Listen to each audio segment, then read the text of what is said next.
Assalamualaikum warahmatullahi wabarakatuh. Alhamdulillah wa syukrulillah wa la hawla wa la quwata illa billah. Wassalatu wassalamu ala rasulillah Sayyidina Muhammad ibni Abdillah wa ala alihi wa ashabihi wa man tabi'ahu wa mawalah amma ba'da. Bapak-bapak, ibu-ibu, serta saudara-saudara semua yang dirahmati oleh Allah, alhamdulillah, puji syukur kita panjatkan kehadirat Allah Subhanahu wa Ta'ala atas berbagai nikmat yang telah kita terima hingga detik ini. Jemaah rahimakumullah, salah satu dari ibadah yang mendapatkan perhatian sangat besar dalam syariat agama kita adalah ibadah salat fardu, salat 5 waktu. Hal ini karena salat fardu itu merupakan tiang agama, merupakan amaliyah yang paling awal akan diperiksa oleh Allah pada hari kiamat nanti, dan juga merupakan amaliyah yang akan mempengaruhi amal-amal lainnya. Nabi SAW bersabda, awalu ma yuhasabu bihil abdu yaumal qiyamah salatuhu. Yang paling awal diperiksa Allah pada hari kiamat itu adalah salatnya. Fa in saluhat saluha sairu amalihi. Jika salatnya itu baik, maka seluruh amal yang lain akan dianggap baik. Wa in fasadat fasada sairu amalihi. Dan jika salatnya itu buruk, maka seluruh amal yang lain itu juga akan dianggap buruk. Itu pentingnya kedudukan salat, mempengaruhi amaliyah-amaliyah yang lain. Saking pentingnya salat itu, ya, maka kalau orang itu meninggalkan amaliyah yang lain, ya, seandainya amaliyah itu adalah puasa Ramadan, ya, dia tidak pernah melaksanakan puasa Ramadan, ya, meskipun dia itu tidak pernah melaksanakan puasa Ramadan, tapi orang itu kalau menyembelih hewan korban itu masih sah hewan sembelihannya. Ini jika yang ditinggalkan itu adalah puasa Ramadan. Tapi seandainya yang ditinggalkan itu salat 5 waktu, salat wajib, maka orang itu kalau menyembelih hewan korban tidak sah sembelihannya. Ini menunjukkan kedudukan salat 5 waktu itu yang begitu penting. Bukan berarti kalau begitu kita boleh meninggalkan puasa Ramadan, tidak. Tapi yang menjadi faedah, yang menjadi pelajaran dari hal ini adalah bahwa kedudukan salat 5 waktu itu jauh lebih penting daripada puasa Ramadan, sehingga orang yang meninggalkan salat 5 waktu itu sampai sembelihannya, sembelihan korbannya itu tidak sah.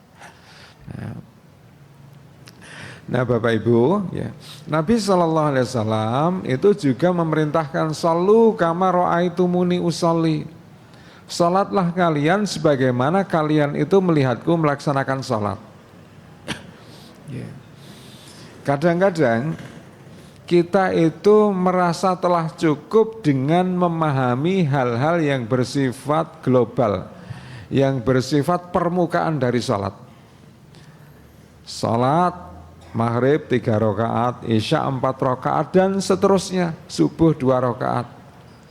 Caranya diawali dengan takbiratul ihram, kemudian kita itu membaca iftitah, kemudian takbiratul ihram sedagap, kemudian kita membaca iftitah, kemudian kita membaca Fatihah, kemudian membaca surat, kemudian ruku', bangun dari ruku', sujud, dan seterusnya. Terkadang kita telah merasa cukup dengan mengetahui hal-hal itu.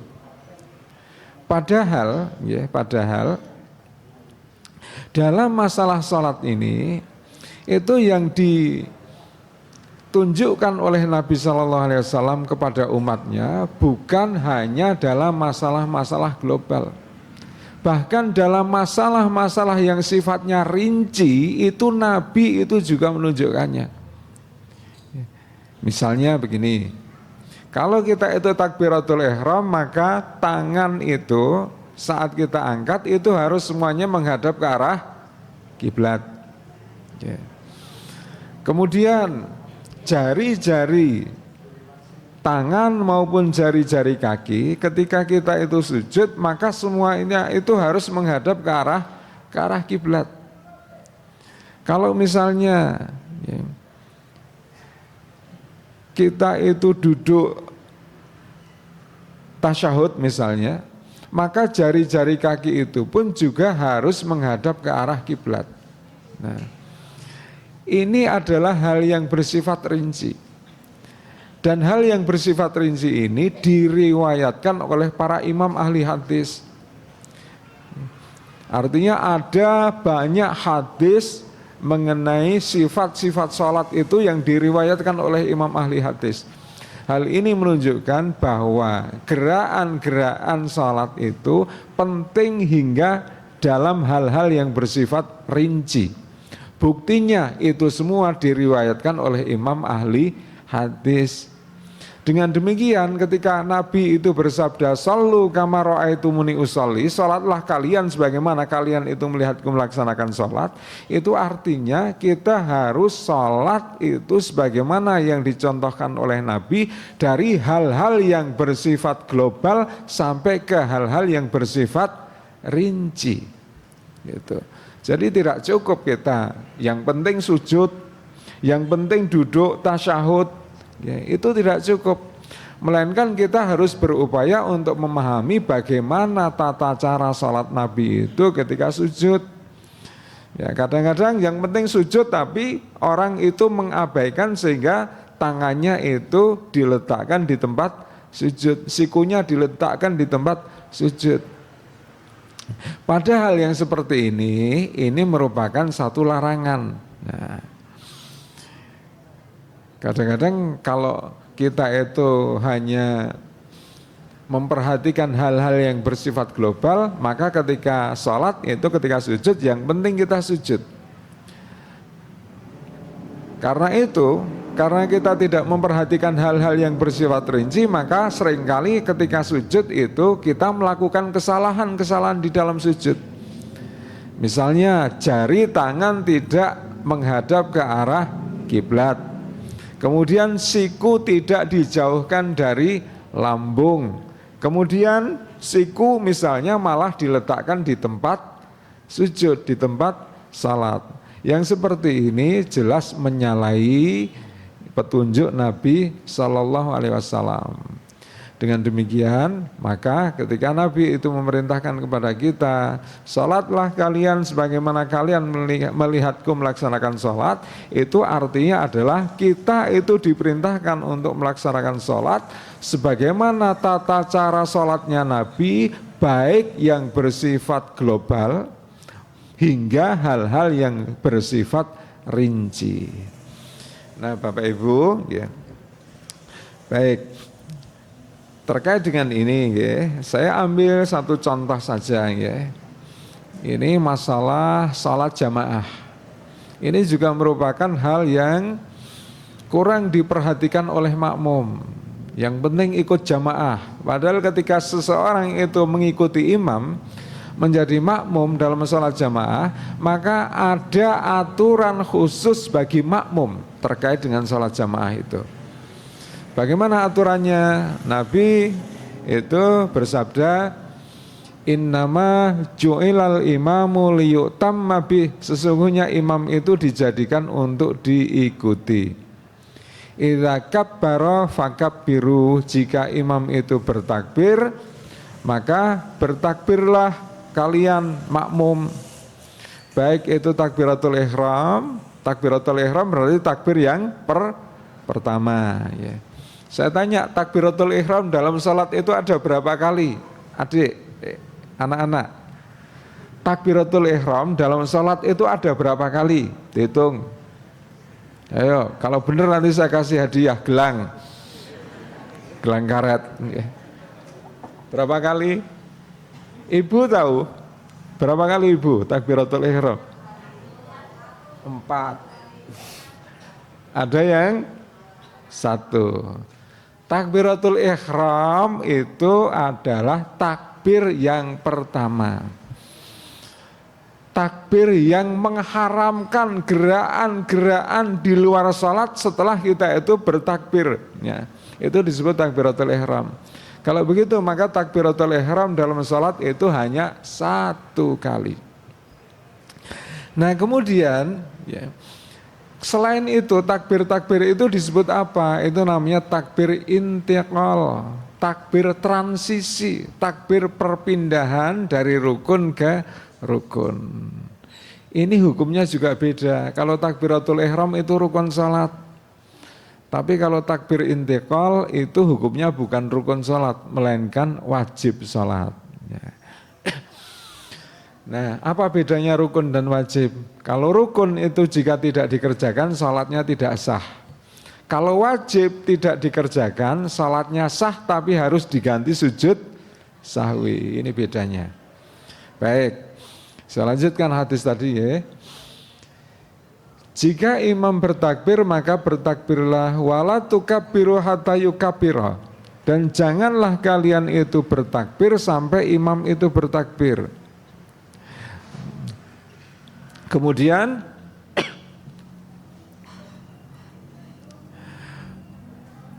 wa idza raka'a farka'u, jika imam itu ruku maka hendaklah kalian makmum itu juga melaksanakan ruku. Wala tarka'u hatta yarka, dan janganlah kalian itu ruku sampai imam itu ruku. Wa idza sajada fasjudu wala tasjudu hatta yasjud. Jika imam itu sujud, maka ya, wa idza qala sami'allahu liman hamidah, jika imam itu bangkit dari rukuk dengan mengucapkan sami'allahu liman hamidah, maka cukuplah makmum itu mengucapkan faqulu rabbana walakal hamdu. Ya. Begitu seterusnya sampai yang terakhir wa idza shalla qa'iman fasallu qiyaman. Wa idza shalla qa'idan fasallu qu'udan ajma'in. Jika imam itu salat dengan keadaan berdiri, maka makmum ikutlah dengan berdiri. Dan jika salat imam itu salat dengan keadaan duduk, maka makmum salatlah dengan keadaan duduk. Jadi inti dari perintah Nabi ini adalah bahwa makmum itu harus mengikuti imam, karena imam itu dijadikan untuk diikuti. Jika imam bertakbir maka makmum bertakbir. Jika imam rukuk makmum rukuk. Jika imam sujud makmum sujud. Jika imam batuk makmum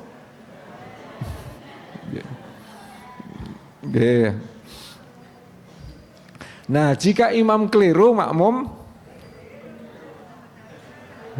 sami'na wa ata'na itu. Jika imam keliru gimana? Ya. Jika imam keliru, makmum mengingatkan. Cara mengingatkannya gimana? Keliru itu. Gimana? Ya. Kalau imam keliru, maka makmum itu mengingatkan dengan mengucapkan tasbih. Sedangkan wanita itu dengan tasfih. Tasfih itu apa? Menepuk tangan. Nah, pertanyaannya cara menepuk tangan gimana, Ibu? Gimana? Begini. Begini atau tepuk pramuka? Gini ya, bukan begini, tapi begini. Nah, menepuk punggung tangan itu. Atau kalau tidak menepuk punggung tangan, itu sebagian ulama mengatakan boleh menepuk paha, gitu ya. Tapi ingat paha sendiri bukan paha sampingnya, gitu ya. Nah, ini cara mengingatkan imam. Nah, kemudian ya, apakah dalam segala hal makmum itu harus selalu mengikuti imam? Ngaten nggih? Ada perkecualian di mana makmum itu boleh berbeda dengan imam. Ada 3 hal. 1, niat. Niat sholatnya itu boleh berbeda. Misalnya bagaimana misalnya? Misalnya begini. Misalnya imam itu niatnya adalah sholat fardu. Atau sebaliknya, imam itu niatnya adalah sholat sunat. Makmumnya niat sholat fardu. Antara imam dan makmum berbeda dalam hal niat. Yang seperti ini diperbolehkan. Contoh, ya, panjenengan melaksanakan sholat ba'diyah, biasanya ba'diyah zuhur, masjid di pinggir jalan begitu ya. Kemudian ada musafir mampir di masjid itu, dia sendirian. Karena pengen dia mendapatkan pahala 27 kali lipat, maka kemudian dia menjajari orang yang sedang melaksanakan sholat sunat itu. Kemudian si musafir itu mau melaksanakan sholat zuhur, kemudian dia menepuk pundak orang yang melaksanakan sholat sunat itu. Kalau panjenengan sedang sholat sunat, kemudian ditepuk, dimakmumi, bingung atau bingung? Yeah. Bingung atau bingung, jawabnya atau. Jadi tidak perlu bingung. Kenapa hal seperti ini diperbolehkan?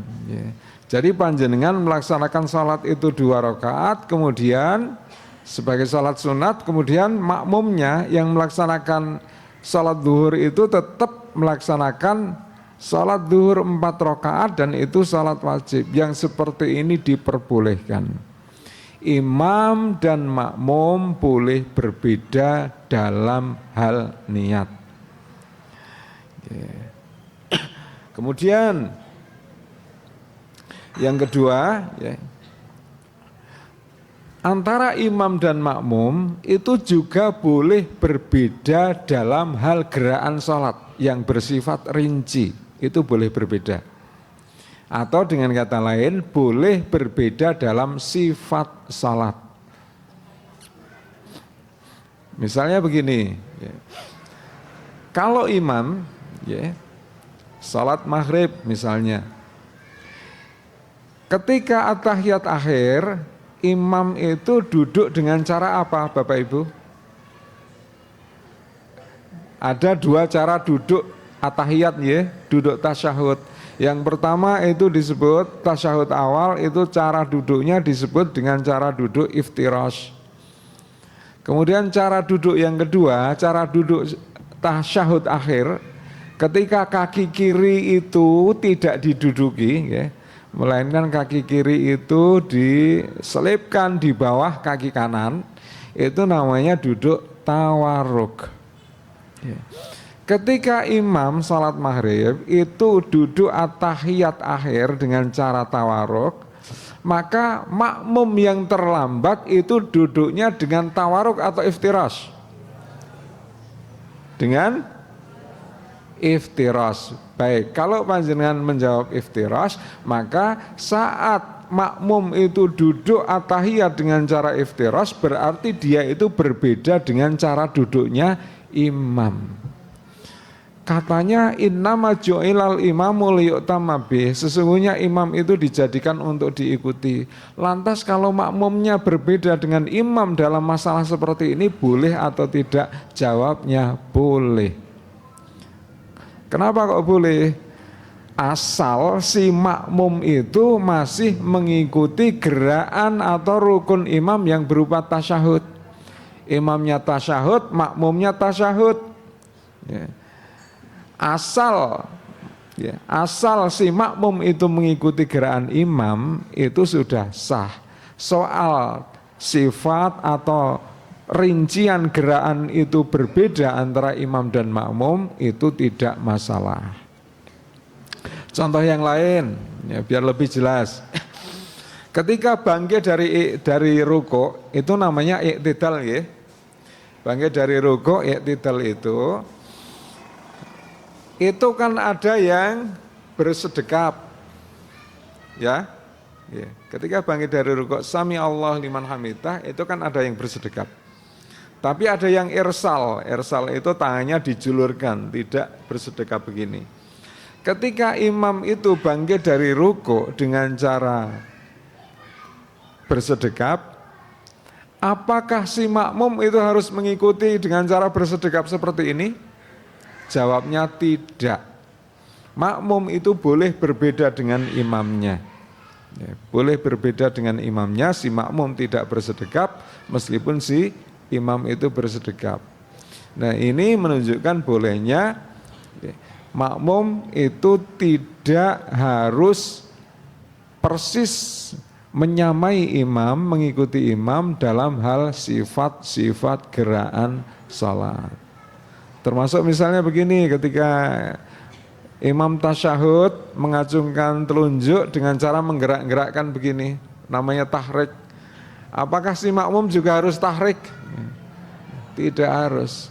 Yang penting ketika imam tasyahud, makmumnya juga tasyahud. Jadi yang kedua, ya, makmum boleh berbeda dengan imam dalam hal sifat gerakan salat. Kemudian yang ketiga, makmum itu juga boleh berbeda dengan imam dalam masalah rakaat salat. Dalam masalah rakaat salat. Ya. Tapi si makmum itu boleh berbeda dengan imam dalam masalah rakaat asal jumlah rakaat makmum itu lebih banyak daripada imamnya. Tapi kalau makmumnya lebih sedikit dari imamnya, ini enggak boleh. Tapi kalau makmum lebih banyak jumlah rakaatnya dari sang imam, ini boleh. Contohnya, kira-kira bisa ngasih contoh mboten panjenengan? Oke, biar lebih jelas saya kasih contoh. Ketika Nabi Shallallahu Alaihi Wasallam itu melaksanakan ini Fathu Makkah, menaklukkan kota Mekah, maka kemudian Nabi itu tinggal di Makkah itu selama 18 hari. Padahal Nabi itu penduduk mana? Penduduk Madinah. Ya. Dulunya kan Nabi penduduk Mekah, kemudian hijrah ke Madinah, kemudian kembali ke Mekah untuk menaklukkan Mekah. Mekah ditaklukkan, maka Nabi itu tinggal di Mekah selama 18 hari. Ketika Nabi itu tinggal selama 18 hari di Mekah, itu Nabi itu kalau sholat 4 rakaat, maka sholat 4 rakaat itu selalu dikosor. Dikosor itu diringkas, 4 rakaat menjadi 2 rakaat. Nah, ketika Nabi itu sholat wajib 4 rakaat itu, Nabi selalu menjadi imam. Nah, padahal yang menjadi makmum itu bukan hanya orang-orang yang pergi bersama Nabi, bukan hanya orang-orang Madinah, ada juga sahabat-sahabat yang berasal dari Makkah. Maka kalau orang Madinah itu salatnya itu dikosor 4 rakaat menjadi 2 rakaat. Kalau orang Mekah boleh enggak mengkosor salat? Enggak boleh, karena dia bukan musafir, dia mukim, penduduk Mekah. Maka ketika Nabi itu salat zuhur 2 rakaat, salam karena dikosor, Nabi melihat penduduk Mekah juga ikut-ikutan salam. Nah, padahal penduduk Mekah enggak boleh mengkosor salat. Maka kemudian Nabi itu berseru, ya ahlal balad, sallu arba'an, fa inna nahnu qaumun safrun. Wahai penduduk Mekah, salatlah kalian itu 4 rakaat. Kami melaksanakan salat itu 2 rakaat karena kami ini musafir. Maka kemudian makmum yang penduduk Mekah itu berdiri dan menambah menjadi 4 rakaat. Imamnya 2 rakaat salat zuhur, makmumnya salat zuhur juga tapi 4 rakaat. Nah, jadi dalam hal ini makmum itu boleh berbeda dengan imam dalam masalah rakaat salat, asal makmum itu rakaatnya lebih banyak dari imamnya. Sekarang kebalikannya, kalau misalnya imamnya itu penduduk mukim, sholat zuhur 4 rakaat, kemudian ada musafir yang mampir, kemudian musafir itu melaksanakan sholat zuhur, dan disunahkan bagi musafir itu untuk mengqashar sholat. Jadi disunahkan ya, di sunahnya muakkadah, musafir itu lebih baik mengqashar sholatnya. Nah, musafir itu kemudian bermakmum kepada imam yang 4 rakaat. Nah, imamnya 4 rakaat, ya. Musafirnya itu 2 rakaat sebagai makmum. Imam tasyahud awal, kemudian berdiri, kemudian si musafir itu yang dia mengqashar salat, ketika imam berdiri dari tasyahud awal, maka si musafir yang bermakmum itu kemudian salam. Pertanyaannya, boleh tidak seperti ini? Tidak boleh, tidak boleh. Jadi musafir itu harus mengikuti imamnya. Musafir kalau sholat sendiri lebih utama qashar. Tapi kalau musafir itu bermakmum kepada imam mukim, maka musafir itu harus mengikuti rakaatnya imam mukim. Jelas ya? Nah sekarang kasusnya begini. Musafir itu terlambat 2 rakaat. Musafir itu terlambat 2 rakaat. Ketika imam itu salam, musafir itu mengqashar salatnya dengan cukup 2 rakaat salam atau tetap menyempurnakan 4 rakaat. Meskipun si musafir itu terlambat 2 rakaat, tetapi dia karena bermakmum kepada imam yang 4 rakaat, maka musafir ini harus menyempurnakan salatnya menjadi 4 rakaat. Bahkan seandainya musafir itu hanya dapat 1 rakaat bersama imam yang 4 rakaat, musafir itu ketika imam salam dia harus menyempurnakan salatnya itu 4 rakaat, nggak boleh 2 rakaat. Bahkan seandainya dia nggak dapat rakaat, jadi dia itu mengikuti sholatnya imam itu ketika imamnya sudah atahiyat. Nah, ketika imamnya atahiyat, kemudian salam, si musafir yang bermakmum ini dia tetap harus menyempurnakan sholatnya dengan 4 rakaat, tidak boleh 2 rakaat. Selama dia itu bermakmum kepada imam mukim. Kalau musafir itu pengen sholat qashar 2 rakaat, maka dia diperintahkan untuk sholat sendiri, tidak mengikuti imam. Nah saya kira demikian ya Bapak Ibu para jamaah rahimakumullah. Jadi Nabi itu memerintahkan kita untuk mencontoh tata cara sholat beliau itu bukan hanya dalam hal-hal yang bersifat global, melainkan sampai ke masalah yang bersifat rinci. Dengan demikian maka sebetulnya perlu sekali bagi kita itu untuk mempelajari kaifiyah atau tata cara sholat. Karena saya yakin banyak di antara masalah-masalah mengenai kaifiyah atau tata cara sholat itu yang belum kita pahami dengan seutuhnya dan dengan baik. Saya kira demikian, semoga bermanfaat. Ada kurang lebihnya mohon maaf. Saya akhiri, nasrun minallah wa fathun qarib. Wallahu a'lamu bishawab. Wassalamualaikum warahmatullahi wabarakatuh.